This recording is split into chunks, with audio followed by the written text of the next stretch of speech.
Olá, mundo! Sejam bem-vindos a mais um episódio aqui do podcast, episódio 19 do Olá Mundo, que conta com o patrocínio de Alpha Code. Eu sou o Guilherme Rambo e, como sempre, comigo aqui está Fernando Boom. Tudo beleza? Tudo certo. E aí, como é que estão as coisas? De boa. Hoje não precisa fazer disclaimer nenhum, porque revelar aqui um segredinho, a gente tá gravando esse episódio no dia que ele vai sair pro ar. Então, é o mais atualizado possível, mas também não importa muito porque o assunto de hoje não é nenhuma notícia, nada que vá mudar nas próximas 12 horas. Espero que não. Tomara, né?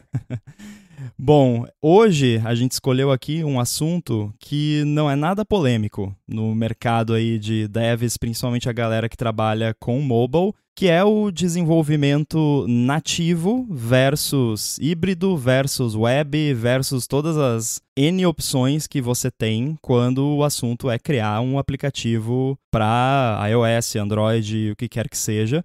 E antes da gente falar sobre isso, eu quero só deixar um disclaimer, porque várias vezes a gente fala aqui de assuntos que têm uma certa rixa, digamos assim, na comunidade de devs e tudo mais, e a gente fala a nossa opinião. Então, só quero deixar claro, para caso alguém ainda não tenha percebido, que a gente fala aqui as nossas opiniões. Então, se você quer ouvir um debate equilibrado com pessoas que têm opiniões diferentes e tal, este não é o episódio para você ouvir, porque a gente, né, não... Eu, pelo menos, eu acho que o Boom também, a gente já conversou bastante, a gente consegue enxergar todos os lados da questão e, às vezes, até defender a opinião oposta, de certa forma, né? Entender, pelo menos, os pontos. Mas aqui a gente fala a nossa opinião, então, se você achar a nossa opinião tendenciosa, é porque ela é, porque a opinião é tendenciosa. Só para, então, né, não necessariamente vá tomar alguma decisão aí por conta apenas do que você ouvir aqui, né? Procure uma segunda opinião, né? A pessoa até vai no médico, pede uma segunda opinião, então para assuntos técnicos, pede uma segunda opinião também, quando você tiver em dúvida. Dito isso, disclaimers feitos. Boom, por que desenvolvimento híbrido é uma porcaria? tô brincando.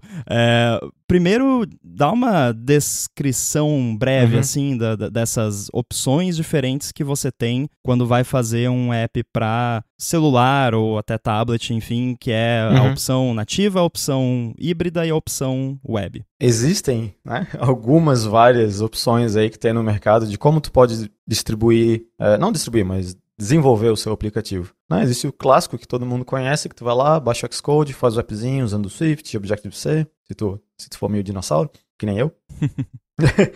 Faz o app, manda ele lá para App Store, tudo bonitinho. Também tu pode simplesmente só fazer um site, né?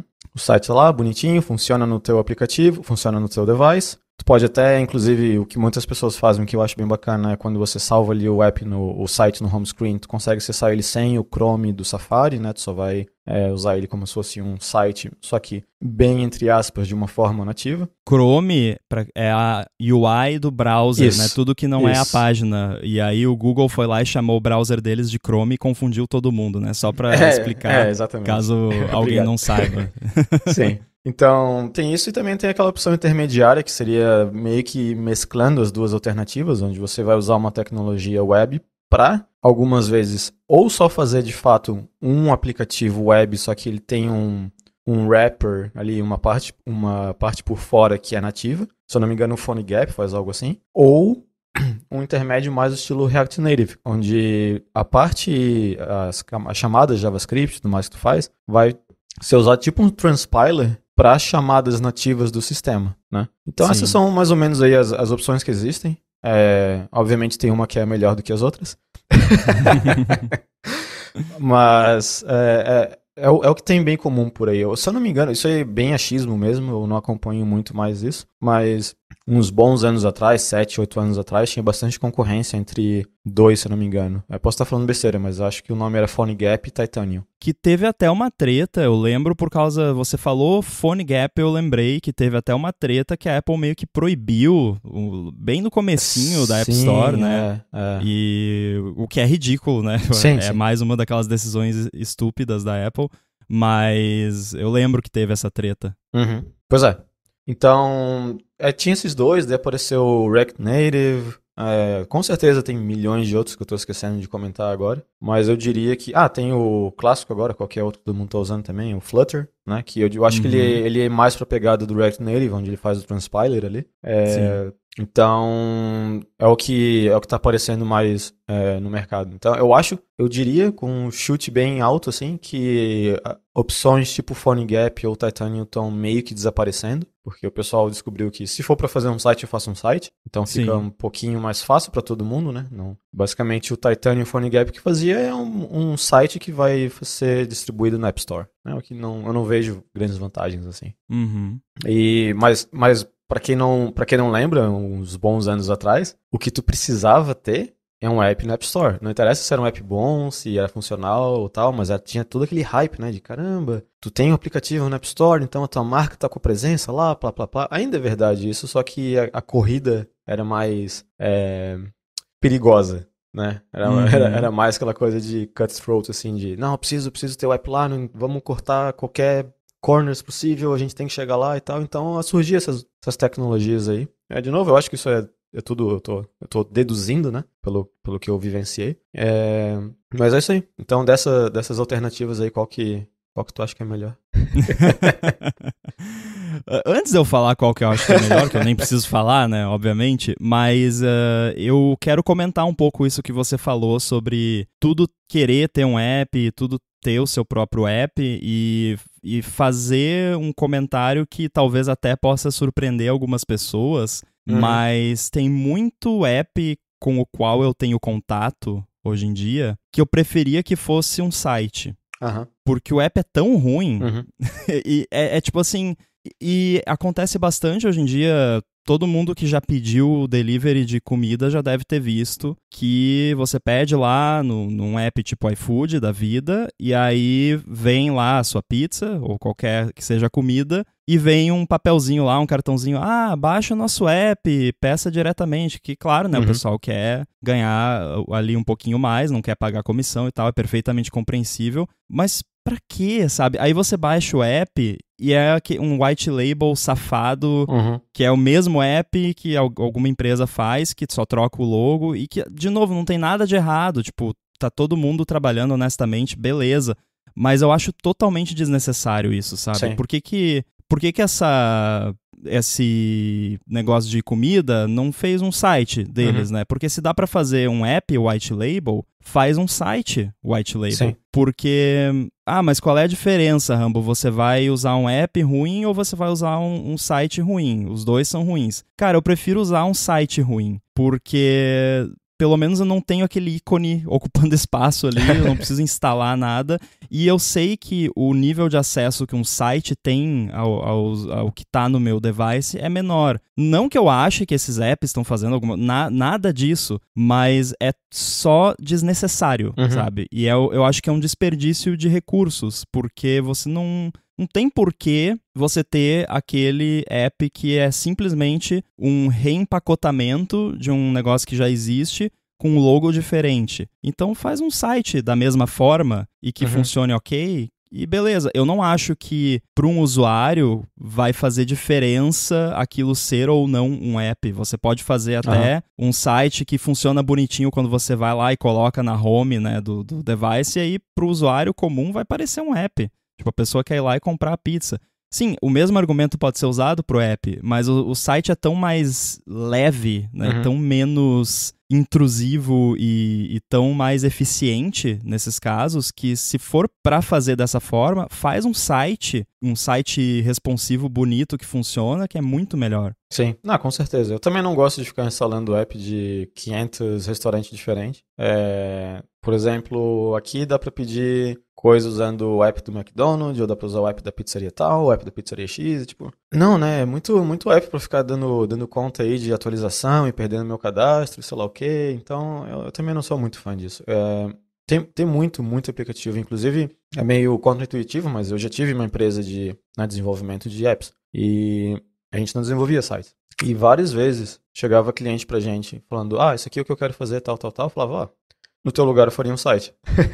Porque o custo Sim. de fazer o aplicativo vai ser provavelmente maior, a mão de obra é mais especializada, tem que manter o app, tem que deixar na App Store, quando sai versão nova de iOS, a gente tem que ver o que aconteceu, tá. Então, na minha opinião, tem que ter um motivo válido para ter um app. Eu quero usar essas features do device, performance para mim é extremamente importante, eu quero ter acesso a isso e aquilo, sabe? Tem que ter motivos válidos para valer a pena o investimento de fazer um app.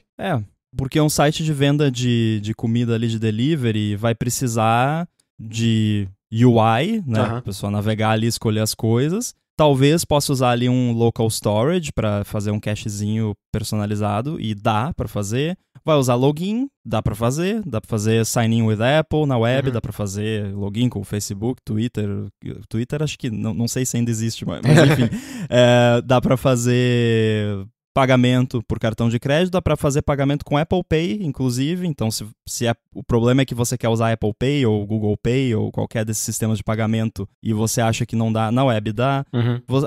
Mas eu quero mandar notificação quando sair para entrega, o pedido e tal. Dá para fazer na web também. No iOS não dava até um tempo atrás, agora recentemente tá dando também. E eu culpo muito a Apple em certos aspectos por atrasar a adoção de tecnologias web, principalmente no Safari do iOS. Você deve saber melhor do que eu, né? Que eles seguram várias tecnologias que poderiam estar sendo usadas para criar experiências web fantásticas que não precisariam de um app para funcionar, e aí a galera acaba optando por fazer um app ruim do que fazer um site bacana, porque o Safari não deixa, basicamente. Então, e aí quando faz o app, a Apple também reclama. Enfim, a Apple é chata, né? Já ficou claro muito. Isso aqui. Sim, pois é. Então, essa parte de decisão de produto aí, eu acho que é sempre legal dar uma pensada. E eu acho que isso acaba também indo para a parte de desenvolvimento, né? Porque já aconteceu algumas vezes a gente ter uma situação onde, vamos fazer esse app aqui, ele é simples e tal, mas então, como ele é simples, vamos fazer em React. Ok, tipo, né? Eu não sei React, eu acho aquele negócio uma zona. Tá aqui o porquê que eu acho que vai ser uma ideia ruim. Eu explicava, né? E quase sempre o que acontecia era que aquilo que eu falava de por que você é uma ideia ruim acabava acontecendo. E o negócio acho que o maior problema que a galera vê de vamos usar um React Native aqui para resolver, é que eles acham que a partir do momento que tu tem um desenvolvedor que sabe JavaScript, tá feito, porque React é JavaScript. E isso acho que é a pior coisa que alguém pode assumir, porque a linguagem, eu acho que é uma porcentagem tão pequena do que é ser um desenvolvedor de aplicativos, que tomar uma decisão em cima disso não tem como dar certo, sabe? O que aconteceu numa empresa que eu trabalhava foi que a gente ia fazer um app mais simplesinho e tal, só que a gente não tinha muito dev nativo ali, tinha um Android, um iOS e tal, e queria fazer, tem esse app aqui, a gente consegue usar os nossos devs de JavaScript para fazer, então vai dar certo. Deu o que aconteceu? Contrataram primeiro uma firmazinha lá, um outsource para fazer a versão inicial. Eles fizeram. Eu falei que ia dar errado, porque e aí, quem que vai manter esse negócio? Vai ser o pessoal de web ou vai ser o pessoal de native? Porque um dos dois tem que assumir a responsabilidade, né? E dificilmente vai ser eu, porque eu não entendo muito dessa stack, né? Eu posso ir atrás, só que eu vou deixar de fazer as coisas que eu tô fazendo no native. Daí eu falei, não, o pessoal de JavaScript vai tomar conta, pá. Beleza. O que aconteceu? Primeiro problema que deu, caiu na mão de os devs de JavaScript. O que é isso? Não sei o que fazer com isso. Não tem nada a ver com o que eu estou acostumado. E tudo voltava para cima de mim, né? Na parte de como tinha que funcionar no OS. Push notification, como é que funciona? Tá, é assim. Para usar o GPS lá, como é que funciona? Tá, é assim. Mas sei lá o que, sabe? Então, a plataforma em si é 90% do que tu tem que entender para ser um desenvolvedor de iOS, macOS, seja lá o que for. Não é linguagem. A linguagem, quando tu tem um certo nível de experiência, tu acaba pegando coisas relativamente rápido, né? Eu digo mais a sintaxe do negócio, não tudo que a linguagem oferece, mas a sintaxe ali tu consegue se virar. E a parte do React Native, pra mim, o problema foi que era tão diferente do jeito que eu tô acostumado a fazer coisas no mundo nativo, que eu tinha aquele bloqueio mental de, não pode ser assim. Não pode ser assim o jeito certo de resolver isso, porque isso parece muito mais complicado do que deveria, né? Tu quer mudar a cor de um botão e uma ação que ele faz, são 10 arquivos que tu tem que mexer ali pra fazer a stack inteira ser reativa, né? E funcionar do jeito que você quer e tudo mais. Então, eu tinha uns problemas grandes com isso. Isso é uma questão curiosa que aí a gente foge do nativo versus híbrido versus web, porque isso é uma questão arquitetural, né? Ah, sim, sim. Não é inerente do desenvolvimento híbrido claro. que você vai estar numa arquitetura dessas, porém, no caso do React Native, é assim, né? Sim. E eu não sei também se é obrigatório fazer assim, né? Talvez porque nós dois tivemos uma experiência muito parecida. Uhum. A minha foi muito parecida, né? Que, juntamos aqui estas duas empresas, a outra empresa que atende a América Latina, exceto o Brasil, tem esse app que é em React Native, então a gente vai dar manutenção nesse app aqui, e aí, beleza, foi lá, cara, eu lembro, tinha que adicionar um item, na verdade era mais fácil ainda, teoricamente, tinha que remover um item de uma lista. Uhum. Que era assim, tipo, tinha uma lista de países, que a pessoa escolhia lá o país que ela queria entrar no app, e era uma lista hard-coded, assim, porque não era uma coisa que mudava com frequência. Uhum. Aí, cara, eu passei, tipo, uma tarde inteira pra conseguir tirar um item de uma lista, porque eu tirava o item lá do arquivo e continuava aparecendo. E eu, tipo, mas da onde que tá vindo isso? E aí ficava procurando, não achava, e aí tirava de outro lugar e aí dava crash, sabe?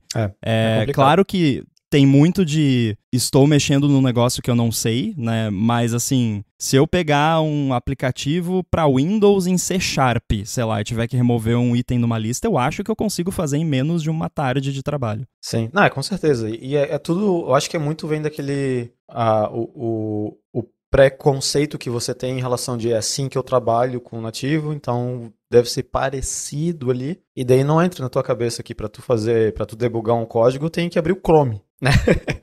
É umas coisas assim que é meio sem noção. O Chrome, nesse caso, o Google Chrome. O Google Chrome. De fato. E o que aconteceu foi, né, no final das contas, o que eu disse que ia acontecer.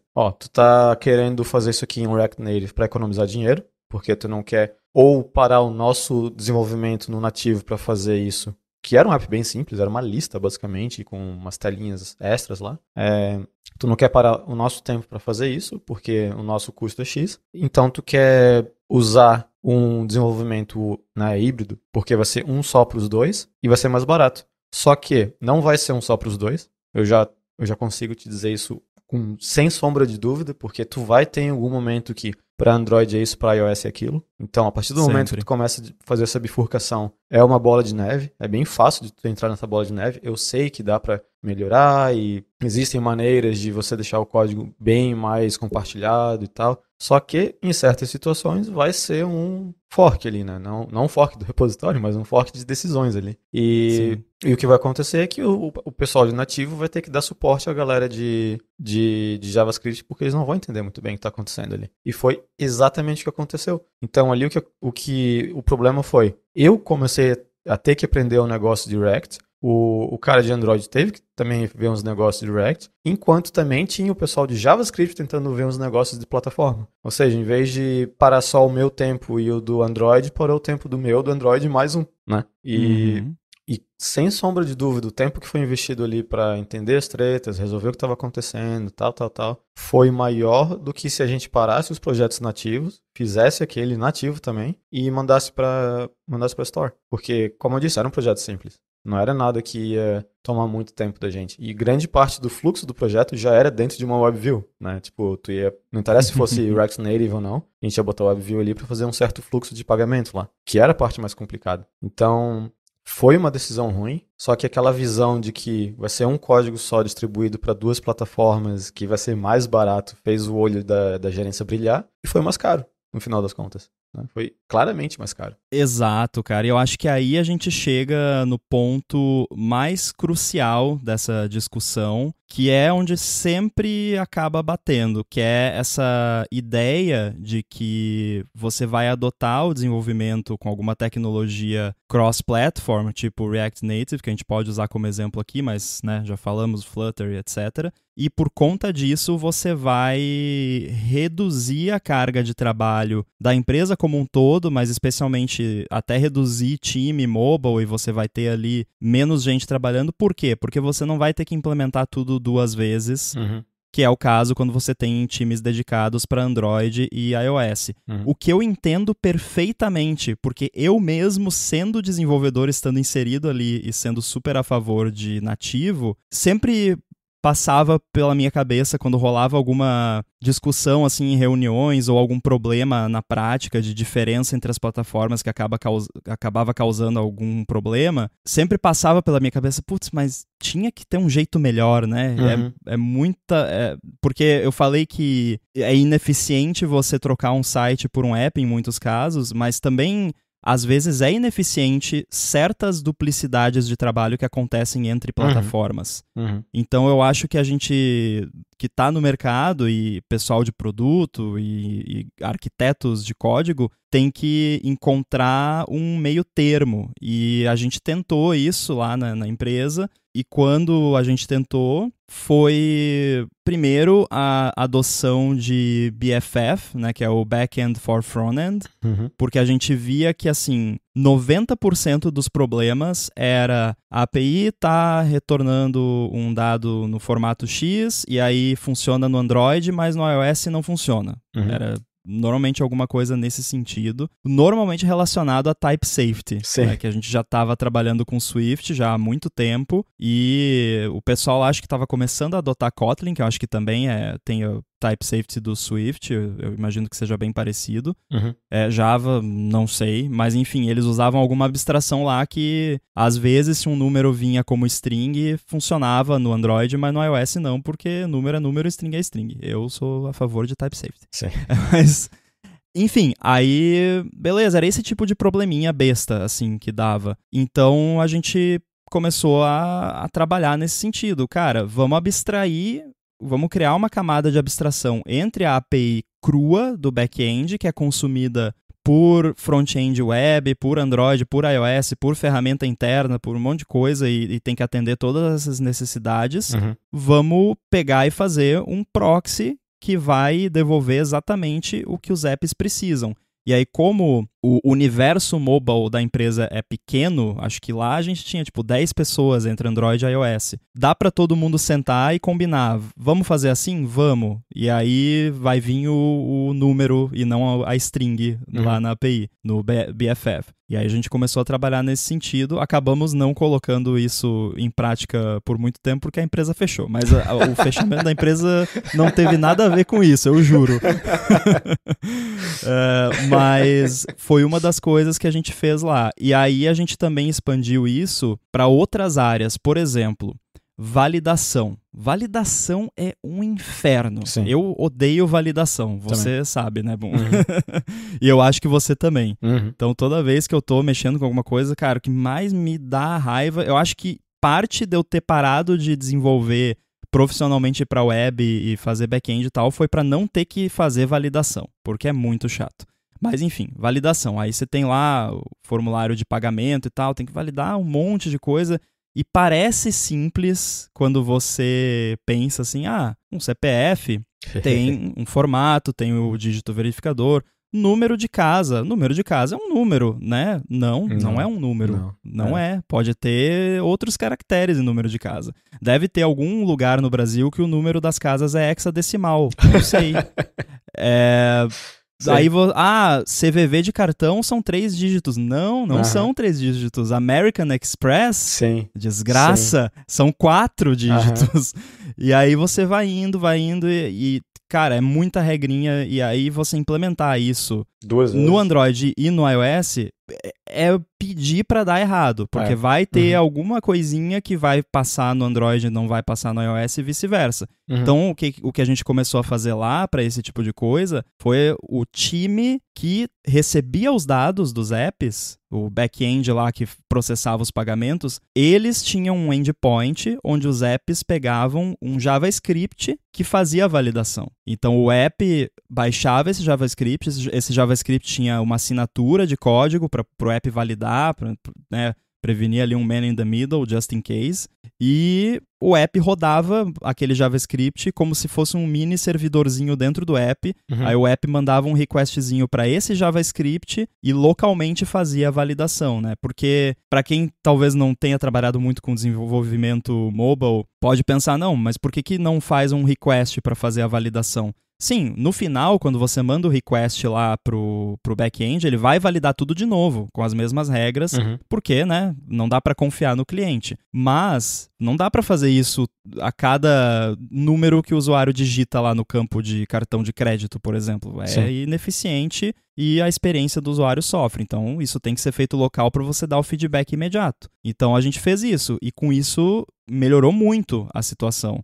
E isso é um desenvolvimento híbrido, de certa forma, né? Porque você está baixando um JavaScript e executando no device. Eu não sou nem um pouco contra desenvolvimento híbrido, eu sou contra lutar contra a plataforma. Sabe, tipo, eu já vi situações onde é data in, data out, sabe? É muito fácil tu fazer código compartilhado. Eu já fiz com C++, é C, se não me engano. Acho que a moda agora é Lua, não, é Rust, né? Funciona muito bem também. É óbvio, tu vai ter que definir. Se é uma regra de negócio muito importante, que nem essas de validações, dá pra fazer de milhões de jeitos diferentes e não ter que copiar código entre plataformas. Dá pra fazer. E eu acho que é válido. É um problema válido de resolver. Outra opção seria, como você disse, fazer assim, esse time de back-end, por exemplo, que fazia isso pra gente lá, podia muito bem entregar uma shared library lá em C++, ou Rust, ou Kotlin, que dá pra rodar Kotlin no iOS, não sei se você sabe. Sim. Descobrir isso é interessante. Mas enfim, poderia ser assim também, né? Só que nesse caso era vantajoso o JavaScript, primeiro porque o time lá já tinha experiência com JavaScript, então para eles não era nenhum problema, e também porque é fácil de executar em qualquer device. Sim. Não, então, eu acho interessante isso. No projeto que eu estou trabalhando agora mesmo, no Pato, a gente está discutindo algumas maneiras de compartilhar certos pedaços do código. E eu que pensei, não, a gente tem que fazer isso. Porque eu não quero um resultado A numa plataforma e um resultado B em outra, por um bug, ou seja lá o que for. Então, é uma discussão válida, é um problema válido para tentar resolver. Só que, quando você começa a trabalhar com coisas do sistema, eu já acho que não vale a pena. Esse episódio do Olá Mundo tem o apoio de AlphaCode. A AlphaCode é uma empresa especializada no desenvolvimento de aplicativos para empresas que querem fazer a sua transformação digital. Ela já fez mais de 200 aplicativos para o Android e para o iOS que já foram baixados mais de 20 milhões de vezes. E para você que trabalha em uma empresa que está precisando de soluções de desenvolvimento, às vezes precisa de um fornecedor para um projeto específico, ou então, se você mesmo tem uma empresa ou um produto que está precisando de um app, a AlphaCode está com um desconto especial para os ouvintes aqui do podcast. Para garantir o seu desconto, você acessa o site alphacode.com.br, alphacode.com.br, e vai ter o link aí também nas notas do episódio. Aí você bate um papo com eles, explica o que você precisa, comenta que escutou o patrocínio aqui no Olá Mundo e pronto, você vai fazer o seu app com a AlphaCode com um desconto exclusivo por ser um ouvinte do podcast. Então, mais uma vez, acessa lá alphacode.com.br, conversa com eles e garante o seu desconto para atualizar o seu aplicativo ou contratar qualquer serviço da empresa. Muito obrigado à AlphaCode pelo patrocínio do Olá Mundo e pelo apoio a toda a Gigahertz. Um problema que eu tinha todo o tempo, assim, quando saía um iOS novo, um telefone novo, no caso, um app de React Native, era margens. Não sei se tu lembra. Uma vez eu fui no código do React Native para ver como eles faziam isso e era literalmente se iPhone 10 isso, se iPhone 11 isso, se iPhone 12 aquilo. E tá, beleza, agora saiu o iPhone 20 e quebrou tudo. E é o que acontecia. Era muito fácil ver um app React Native na web, porque eu li onde ficava o Note ali, as Safe Areas mudava, e o app não, né? Porque tava hardcoded as informações. Sendo que tem API do sistema que te dá exatamente o que você precisa. Você não precisa fazer if iPhone 12, if, né? Fora que é complicado, porque eu tenho uma coisinha no Chibi Studio que é assim, if iPhone e tal, que são os botões, no editor lá tem uns botõezinhos que ficam na área lá do Note. E aí eu preciso meio que saber as métricas ali, e isso a Apple não tem API para você pegar. Então, para isso eu tenho, e é um uso muito limitado, e ainda assim, toda vez que sai device novo, eu tenho que lembrar aí, tem que ir lá e ver se ainda tá funcionando, atualizar. E aí você imagina isso aplicado para milhões de linhas de código, né? Não, eu fiquei realmente de cara, assim, né? Acho que a expressão correta, e eu sei disso porque eu olhei no dicionário, é embasbacado. Estupefato. Estupefato, porque eu pensei, tá, um framework tão disseminado, né? O pessoal, tanta gente usa e tal, e tem uns problemas tão simples, assim, tão bestas, e daí tu vai ver, eu não sei se tu lembra, muita gente ficou reclamando no Instagram que tava com esse problema, que, mas um note isso, um note aquilo e tal. É isso aí, tava lá que se for iPhone 11 é isso, se for iPhone 10 é isso, e não atualizaram. Então, isso acontece com muita coisa, tem muito detalhezinho, assim, eu quero fazer a acessibilidade do meu app ficar melhor, ok? Tu vai ter um problema agora, tu vai ter um problema que tu não tinha antes, sabe? Porque o jeito que funciona no React Native é bem diferente. E nota que tudo que eu tô falando aqui é de experiência que eu tive uns 3, 4 anos atrás, né? As coisas podem estar diferentes hoje em dia, mas a partir do momento que eu tava nessa vida ali do React, eu tava tendo tanto problema que eu ficava pensando, isso não precisava ser um problema, né? Não dava para justificar aquilo. Eu sei que tem vantagens, né, para não falar só coisa ruim, tipo aquele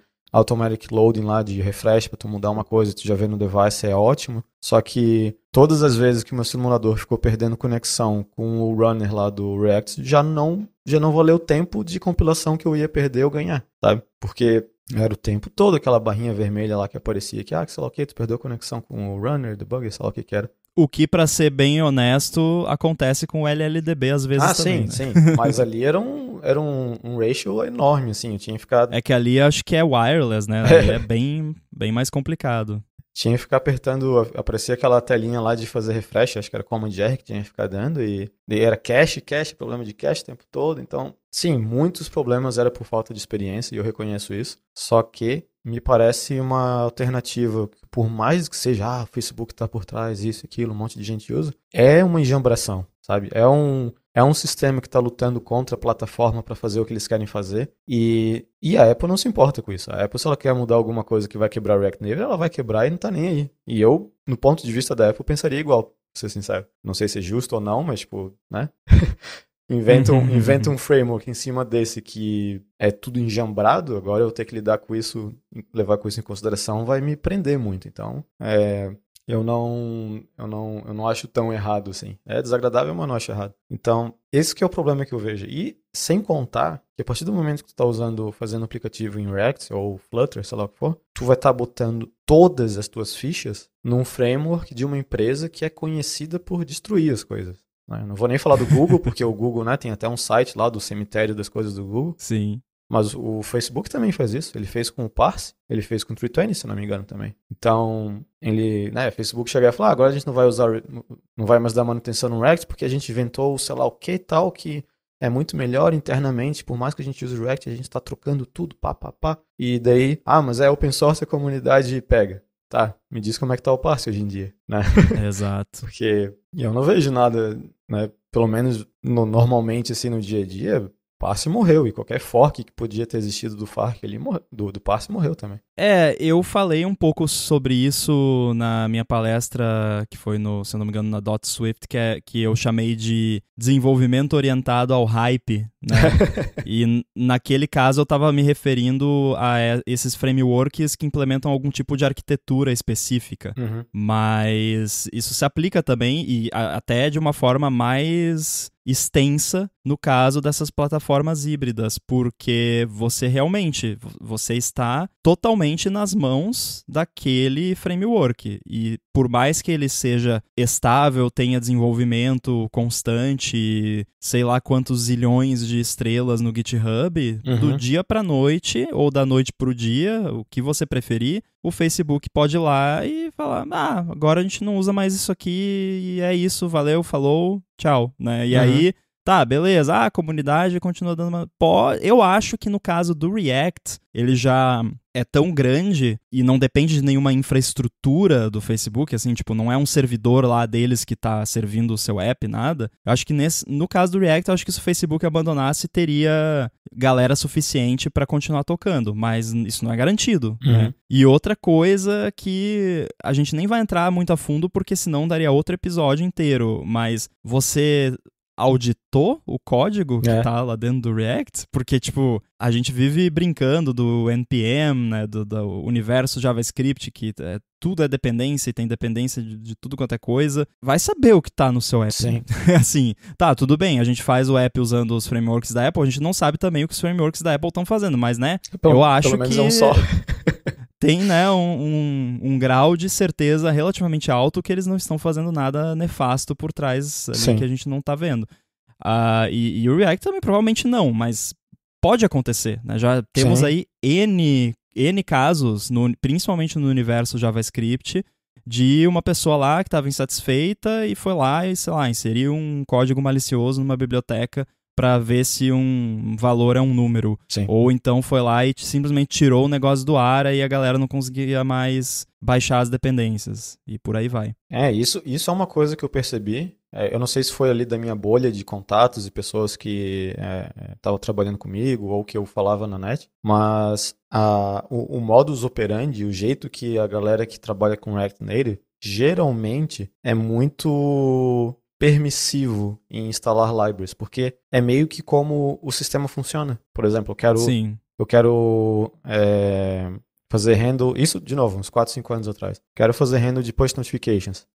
O React Native por si só, pelo que eu lembro, não tinha isso. Então vai lá, tu procura uma library, instala, e tu vai ver, a library foi feita por um tiozão lá que tem, sei lá, só esse repo no GitHub, não tem mais nada, tá abandonado faz 1 ano, mas tá lá funcionando. Então tu vai lá e instala. Eu quero fazer caching das minhas informações, usar algum database, blá, blá, vai lá, instala algum sistema, algum packagezinho ali. Daí tu vê o teu packages ali ficando gigante, um negócio enorme. E tu não faz ideia que tá rolando ali no meio. E, né, como tu disse, quem vai auditar aquilo? Quem vai ver, de fato esse pacote aqui tá bom, os maintainers têm uma boa reputação, blá, blá, blá. Ninguém faz isso. E eu achei extremamente preocupante essa mentalidade, porque talvez dessa nossa forma de trabalhar no nativo, onde 80% a 90% das coisas que precisamos para trabalhar já está no Foundation, já está ali no YKit, SwiftUI, seja lá o que for, e a gente trabalha em cima disso, né? Então não precisa ficar sempre correndo atrás. Daí é um choque cultural grande que para você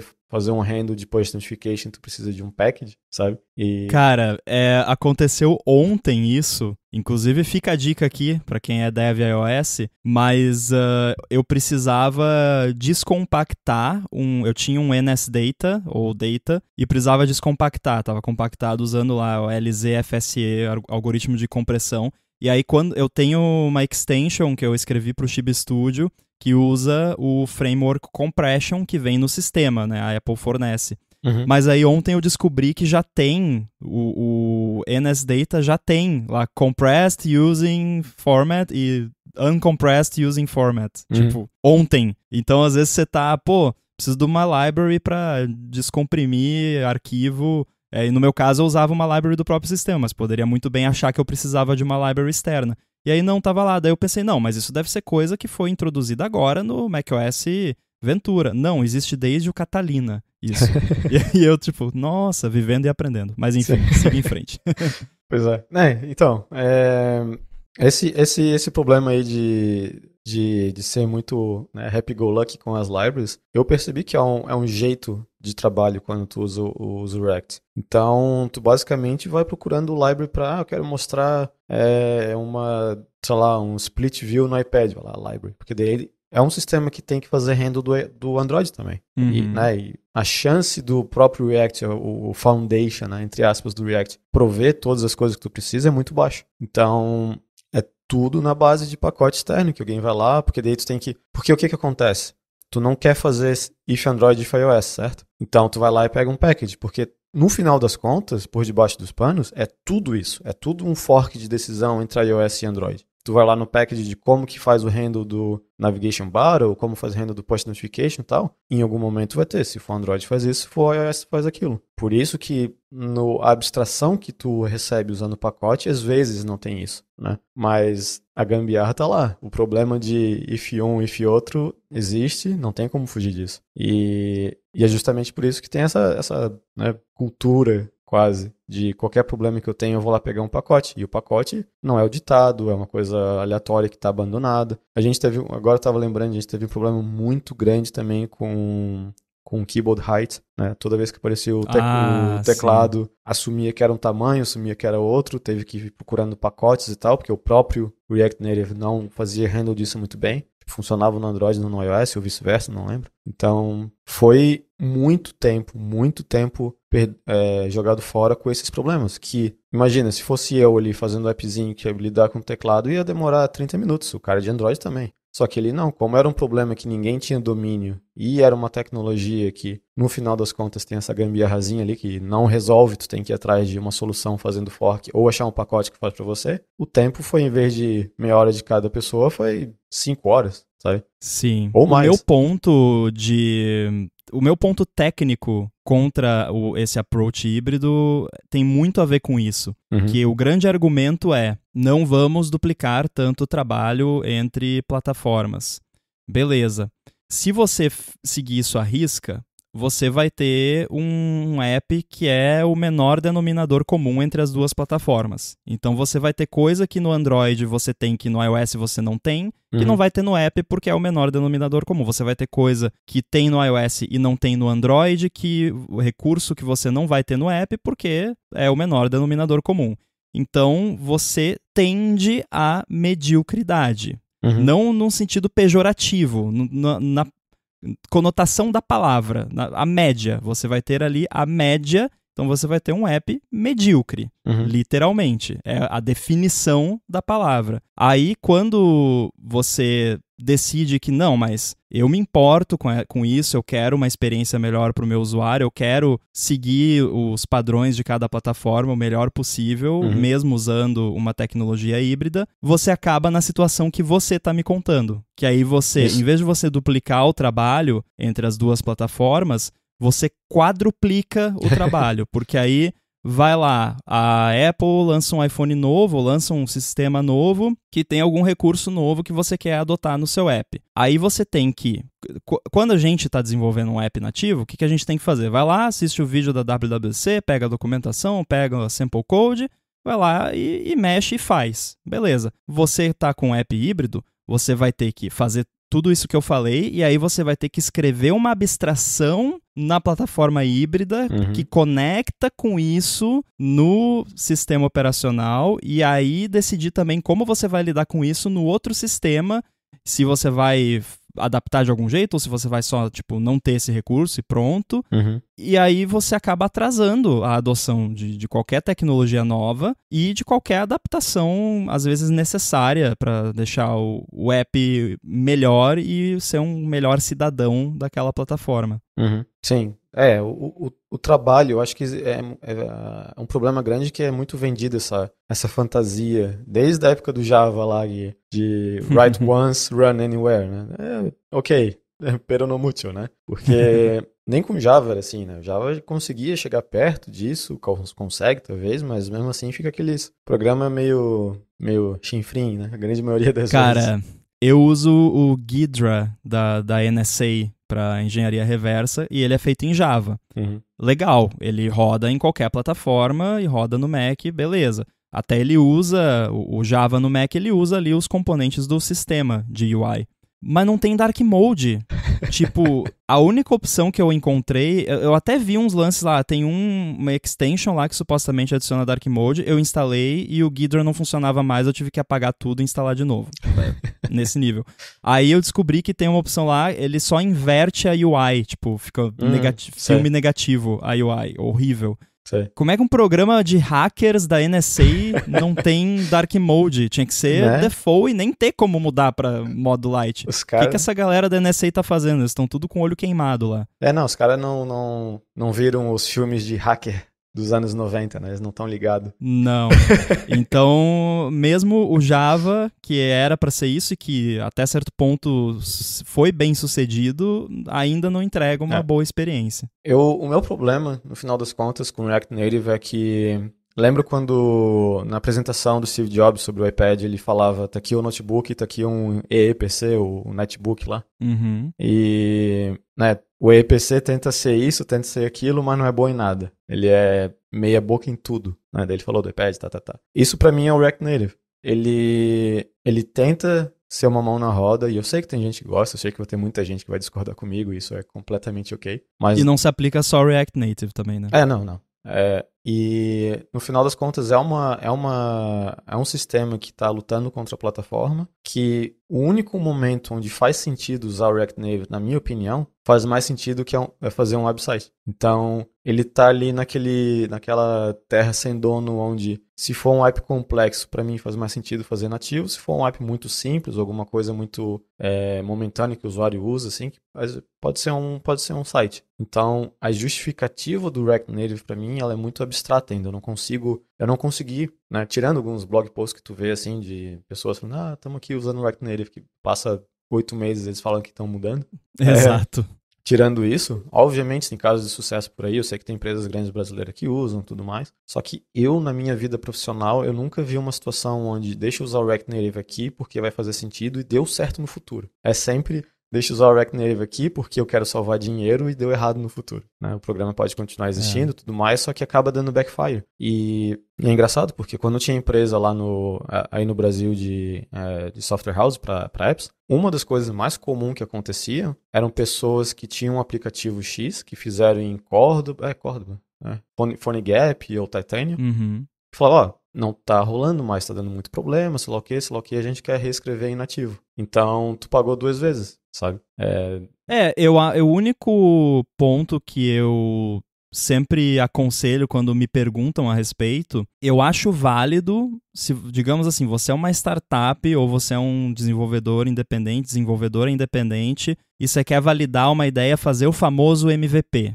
Que eu tenho problemas com isso, mas enfim, às vezes você precisa fazer isso, e aí nesses casos, se você sabe que você vai jogar fora depois, beleza, faz uma parada híbrida. Se você só quer validar a ideia e não dá pra fazer só um site, às vezes, sei lá, você quer fazer in-app purchase. In-app purchase é um ponto onde eu diria que faz sentido. Realmente não tem como você substituir por um site, porque não tem in-app purchase na web, você pode botar um formulário lá pra pessoa comprar uma coisa, mas a gente sabe que a conversão disso é mínima, né? De in-app purchase já é pequena, sendo que é só clicar num botão e botar o Touch ID, Face ID. Então, assim, entendo, né? In-app purchase tem que ser app mesmo. Então, se é uma startup ali no começo e tal, queremos só que ver se isso aqui tem alguma probabilidade de dar certo e lançar rápido, e a gente sabe que vamos jogar fora depois, beleza. Porque você vai, é o que acontece no fim das contas. Sim. Como você disse, a gente já vê isso há anos, desde que desenvolvimento mobile existe. A empresa vai lá, adota uma tecnologia híbrida, fala que é a melhor coisa desde que inventaram o pão fatiado, e aí depois, sei lá, passa meio ano, um ano, às vezes até um pouquinho mais, às vezes passa vários anos, e aí por que abandonamos o React ou o Flutter ou o que quer que seja? E aí também vale uma reflexão que talvez tenha valido a pena, né? Tipo, durante aquele período, se foi um período mais considerável, tipo alguns anos, a empresa estava lá e estava dando certo, então beleza, né? Vai ter que refazer todo o trabalho depois? Vai, né? Acontece, mas talvez na época tenha sido uma decisão estratégica correta. Porém, o que nós vemos, na maioria dos casos, é que a galera acaba se decepcionando e nenhuma das promessas acaba se provando verdadeira. A principal delas, na minha experiência, é foi assim, o que eu vi em muita empresa acontecer, não que eu trabalhava lá, mas que eu ouvi colegas contando e amigos comentando, aqui aconteceu isso. É assim, a galera de web, front-end, vai poder mexer no app também. Nunca acontece. Nunca. Eu nunca vi isso acontecer de fato. Se você trabalha numa empresa onde isso aconteceu, me conta, por favor. Porque eu nunca, todas as histórias que eu ouvi e que vi pessoalmente foi que não vai acontecer isso. Talvez, sei lá, se a empresa já tem lá um web app que usa o React na web, que aí é bem parecido, de repente, não sei. Mas eu nunca vi acontecer na prática. E aí, no começo, até rola uma lua de mel de, que legal, a gente só precisa fazer isso uma vez e tudo mais. Mas, ao longo do tempo, a coisa vai degringolando. Sim. Não, sem contar que um problema grande que eu vejo, ainda vejo, é que dependendo do teu produto, do teu app, é importante, é quando sai uma versão nova do Xcode, tu só senta e chora, basicamente. Porque tá tudo desgringolado, né? Tu não vai começar a resolver código-fonte do Flutter ou do React Native, porque tu tem outras coisas para fazer, e tu tem que esperar. Então, daí tu tem que ficar usando a versão velha do Xcode, porque se compilar usando o SDK novo, tudo explode. E, né, isso já acontece com nativo, às vezes, é raro, mas acontece. Imagina com algo que é um aplicativo inteiro construído em cima de hacks, né? Que no final das contas não deixa de ser. E Sim. Tu perde essa oportunidade de fazer a inovação ali junto com o pessoal que tá fazendo isso, se é algo que importa para você, obviamente. E sim, eu sei que dá para pegar o projeto Xcode ali que é gerado, fazer eu quero fazer tal coisa aqui e tal. Só que o que tá acontecendo agora? Tu tá pegando o projeto Xcode, tu tá programando em Swift e não tá sendo feito no Android. Cadê a vantagem, né? Tipo, pois é. Então, tu volta nisso. Pra finalizar, então já que você tá falando de hacks, eu vou contar o que aconteceu com o app React Native na empresa que eu trabalhava. Não tava rolando, a gente não tava conseguindo dar manutenção. Quando era pra mexer, mexia-se normalmente uma pessoa de iOS e uma pessoa de Android, então você ocupava 2 devs, né? E aí também percebeu-se que a conversão daquele app era péssima. Tipo, os usuários acabavam não comprando. Era um app de e-commerce, né? Então a ideia é que as pessoas comprassem. E as pessoas acabavam não comprando. E aí o pessoal de produto vendo lá achou a experiência do app bem ruim. E não é que o app era péssimo, assim, tipo, o app era ok, você conseguia navegar, ver as coisas, comprar tudo, mas comparando com a experiência do app que a gente já tinha, que era nativo, era outro mundo. Então foi feito todo um trabalho na empresa em back-end para dar suporte para esses outros países no nosso app nativo.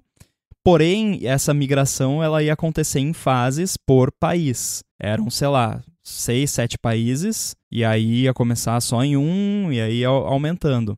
E aí não tem como, de uma forma simples, na App Store, você colocar lá, e aí se a pessoa tá no país X, baixa o app daquele país, e não dá, né? É um app para todos os países. Então eu fiz a gambiarra da qual eu mais me orgulho na minha vida. Eu acho que eu lembro disso. Você já conhece essa história. Eu acho que eu sei, O que eu fiz? O app que ia ficar na App Store para os outros países ia ser o que já era lá o Bundle ID do app React, né? Do app híbrido. Então, e aí era assim, cara, a gente precisa que a pessoa selecione o país aqui. Se for um país que já migrou, a pessoa vai abrir o app nativo, se não, vai abrir o app híbrido. Dá para fazer isso? Eu acho que a maioria dos devs ia falar que não. Mas você pode. Eu ia ser um deles. Não.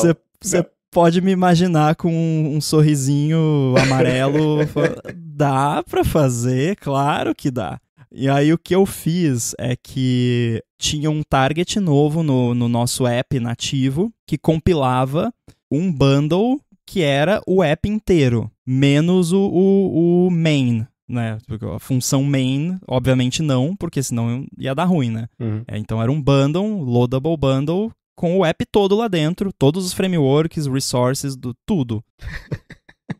E aí, o app React, a vantagem do React, no caso, que ajudou a fazer essa gambiarra, é que o app React, o entry point dele é um view controller, basicamente. Pelo menos na época era. Então lá no app delegate do app React tinha lá um view controller que inicializava o mundo React e era colocado na janela lá do app, e aí começava o app React. Então o que eu fazia era assim, eu fiz um seletor de países nativo dentro desse app, e aí ele fazia a lógica lá e selecionava, e aí se você selecionava um país que já tinha migrado, ele carregava o bundle do app nativo em memória e trocava o app delegate enquanto o app tava rodando. Isso é tipo trocar a asa do avião com ele voando, né? Mas ele fazia isso. Eu nem sabia que dava pra fazer isso. Eu fui até ver lá, o delegate de UI application tem um setter, e tinha um setter. Então eu falei, se tem um setter é porque dá pra mudar.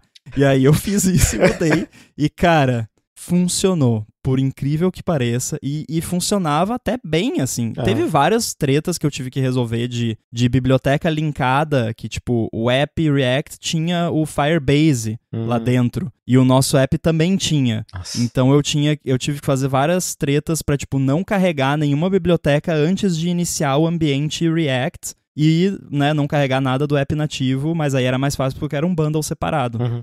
Mas, cara, funcionou. Então, se alguém algum dia precisar fazer isso, até dá. Recomendo? Não. Crianças, não tentem isso em casa. Mas dá pra fazer. Tava um passo ali de fazer uma App Store de apps em React. Só tipo isso, Só definir aí. Baixa todos os apps, daí tu escolhe qual que tu quer rodar e tá lá. Foi meio que reescrever uma parte do Springboard, né?